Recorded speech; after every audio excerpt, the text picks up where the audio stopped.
KXAN, the detective pushed a man who was resisting arrest with his foot. Then he didn't tell his supervisor quickly enough. We are going to be held to a high standard. Austin's police chief tells KXAN some police departments would have looked the other way. But Art Acevedo says enforcing a professional standard is as important as setting one in the first place. In this instance, he fell a little short, and so he has to suffer the consequences. The chief says last August 8th, Detective Sergeant William Lefebvre was called to help with a handcuffed man resisting arrest at this HEB at Old Torf in South Congress. That's when the chief says the sergeant, seen here in a KXAN interview in January 2011, made two mistakes. First, he put his foot on the suspect's chest to move the man farther into the rear seat of the patrol car.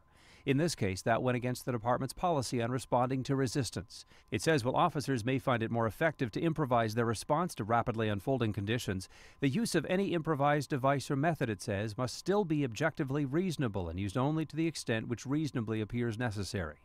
Using your leg, your foot to kind of kick them is not probably under the circumstance wasn't the best way to do it. Sergeant Lefebvre admitted making a bad choice, but the other mistake he made, according to the report filed with the police monitor, was failing to tell his superiors right away. There was a mistake that Chief Acevedo felt he needed to be disciplined for. The spokesperson for the Austin Police Association points out that officers can make mistakes on the job, just like Sergeant Lefebvre admitted to that day here at this HEB, but that more than ever, they're being held to a higher level of professional standard, especially supervisors. I would say since Chief Acevedo's been here, there is more accountability. We've had many more suspensions over the last 3 to 4 years.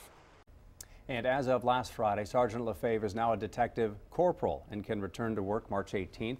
He also agreed to be removed from the lieutenant's promotional eligibility list. Also, his suspension means he can be denied future promotion within APD's ranks for up to 5 years.